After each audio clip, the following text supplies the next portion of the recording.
Hello, everyone. My name is Rusty Ford. I am the author of Mental Health Recovery.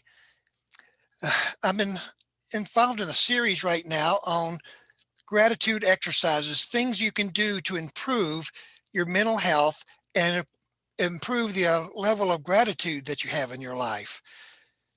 I started with a video that included all 20 of the gratitude exercises, but it was 47 minutes long. I thought, well, maybe you don't want to listen to something that long. So I broke them up into 4 categories. A couple of days ago, I published a video on morning gratitude exercises, things you can do to start your day with gratitude.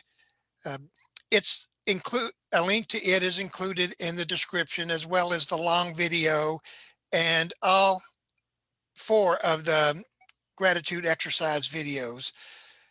Today, we're talking about writing gratitude exercises. And these are just, quite obvious that these are exercises that include writing to improve your level of gratitude. Uh, the most obvious gratitude exercises is keeping a gratitude journal. Now, not all of us are journalers. I'm not. I've been around mental health recovery for a number of years now, and as I mentioned, I've published a book on the subject. And almost everywhere I go and read about mental health recovery, people are saying keep a journal. You've just got to keep a journal. Well, I've tried and tried and tried, and journaling is not for me. To get up every day or before I go to bed to sit down and write something in a journal, you can't do. But if you can, keeping a gratitude journal can be a great benefit. One of the things I did do uh, was uh, go through my own book on Thrive Gratitude Journal, but it's different. It's not something you have to do every day. It's uh, has 87 different prompts that you write about. And right now, my wife and I are going through the book together, you know, um, looking at each prompt and then talking about things that we are grateful for, reminding each other of things that we're grateful for. So a prompted journal can be a way, if you're not into just keeping a daily journal or diary or anything like that, it could be a very helpful tool. Uh, as I said, there's 87 different prompts in there. So I carry mine in my briefcase everywhere I go. And if I really start feeling down, my depression's kicking in, my anxiety level goes up, I pull out the book and I start flipping through it, reminding myself of all the great things that I have to be grateful for. Now, as I mentioned, this is a book I published, but I included in the description of this video is a link to where you can either buy the book, where you can download the book for free in PDF form, or yeah, just a Word document that has all 87 gratitude prompts in it. I want you to increase your gratitude, and I don't care if you download these for free, because for me it's not all about making money. But there's all kinds of gratitude journals out there, uh, and you can look on the internet and uh, go to Amazon or just type in gratitude journals, and you can find a lot of gratitude journals out there, some based on subjects, some based on faith. I mean, there are gratitude journals based on the Christian faith, the Hindu faith, Buddhism, you, uh, Mormonism has uh, their own gratitude journals. I mean, so you can find a lot of things on the spiritual level, or you can find them pure secular. But you can find one that just fits for you, and you take a little time every day and you write into it, or several times a week, whatever works for you. I mean, mental health recovery is about you empowering yourself to overcome your mental health conditions. So, you know, there's no tried and true rules for everything, because everybody's recovery is different. Another thing, oh, before I move to the next thing, uh, along with the gratitude journal is a concept that's called uh, 3 good things. It's where you write down at the end of the day uh, 3 good things about your day. sometimes, when you first start and you're in severe depression or anxiety, that can be very hard to develop. You know, uh, you go to bed at night and you can't think of anything. Well, you can start off small. I didn't die today. When I first started doing three things, that one entered into it quite often. Uh, One of the things I do with mental health recovery is I get up and make myself a nice breakfast, and so quite often, at the end of the day, well, while my mood was stubborn, I had these migraine that lasted 3 years. I didn't leave the house. I was in severe pain all day long. One of those three things quite often was, boy, I'm so grateful that I had a nice breakfast. I enjoyed that breakfast. But you start off, and then as you go along, you'll find it easier and easier to come up with things that you're grateful about your day.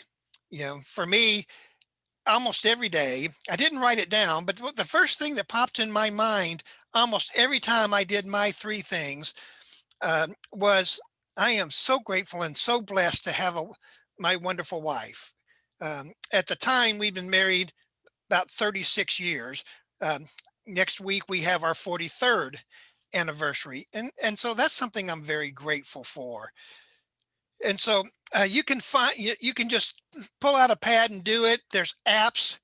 All you got to do is go into Google Play or the App Store and type in three good things, and you'll find a lot of apps that will, where you can write three good things every day. And one of the things, that's what I did, because the thing I liked about the app that I used, it had a reminder.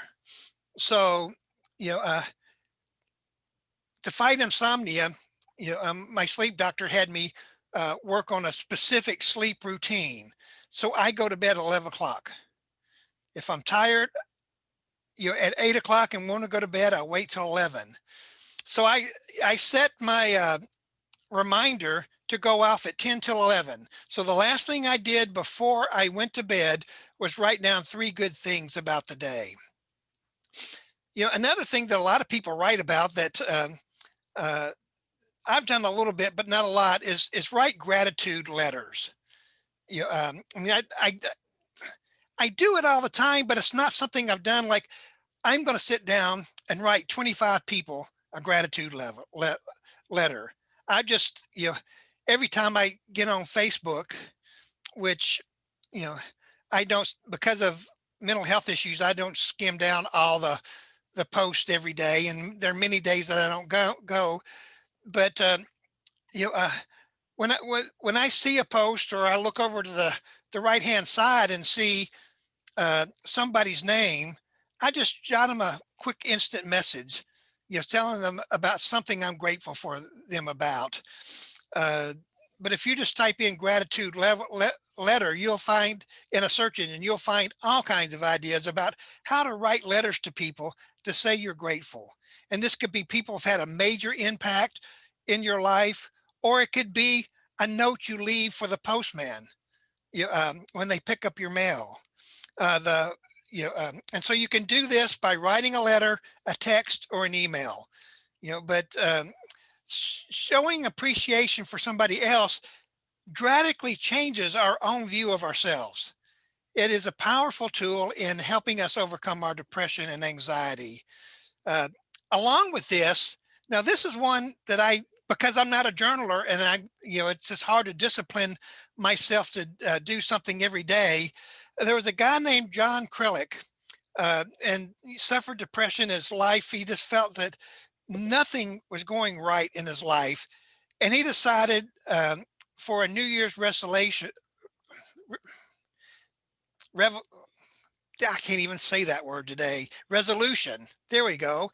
Uh, that he would write a thank you note to somebody every single day for the year. He wrote a book about it. It's become a whole movement. Uh, if you can discipline yourself to do that, I could highly recommend it. You'll see a life-changing experience by doing something like that. And one of the things that they do mention is, sometimes you write a gratitude letter and you don't deliver it. Sometimes you can't. Uh, I share with my gratitude with my father, you know, on a regular basis. Before he, way before he passed away, and then in the last days before he passed away. Yeah, but sometimes you've got a family member or somebody that's been very meaningful to you in your life that is no longer living, or you don't have contact information. It still is a benefit to sit down and write that gratitude letter to somebody that you can't even give it to, um, because it's just something powerful that changes you on the inside from just expressing that gratitude. You, the third thing on the list is um, create a 100 list. Create a list of 100 things for which you are grateful for. Uh, you can just make it a straight list, or you can break it into categories such as people, things about yourself, experiences you've had, places that you have been, things that you own, or anything else for which you're grateful. I I like this one. Um, you know, it's another type of thing you can keep with you. Uh, and along with that is the top 10. You know, um, After you've created this list, go through and find the 10 things out of that list you're most grateful for. You know, um, Go to your computer, type it into um, a Word type document, or whatever word processor you use. Put it in bold and big print where you can read it easily and fit it on one page. Then take that page and put it on your bathroom mirror. Every morning when you get up, I mentioned this in the previous video, but I like this idea so much because uh, I found it life changing for me. So every morning when you get up and go to the bathroom, you stop and you read that list. Every time you go in the bathroom to brush your teeth, you read that list to remind yourself of things that you are grateful for. Another fun one, because it's kind of different, is to develop a gratitude alphabet. And this is where you pull out paper, or go to your word processor and try to come up with something you're grateful for every letter of the alphabet. You know, um, you get to X, that might not be an easy one to come up with. Z, well, I love nature and I couldn't think of uh, anything. So, but I'm grateful for zebras. I love zebras. They're beautiful. I wish our local zoo had a zebra in it. I live, closer to Tacoma than Seattle. Seattle's big zoo may have a zebra in it, but my little zoo in Point Defiance that we have a membership and go to regularly throughout the year, they don't have a zebra. But try to come up with something for every letter of the alphabet. It makes you think, and thinking and being creative is another thing that we do in mental health recovery. You So those are four basic things that you can do, that are writing exercises and gratitude exercises. And remember, if you want to either listen to the entire series straight through, or you want to find the other three videos on this series on gratitude exercises, in the description of this video are links to those videos. There's also links where you can download a copy of my book, Thrive Gratitude Journal. I mean, it's simple, but when you go through it, you may find that, after 10, 20, 30, 40 days, or all 87 days, as you putting these things down, you'll find that your mood changes, your life changes.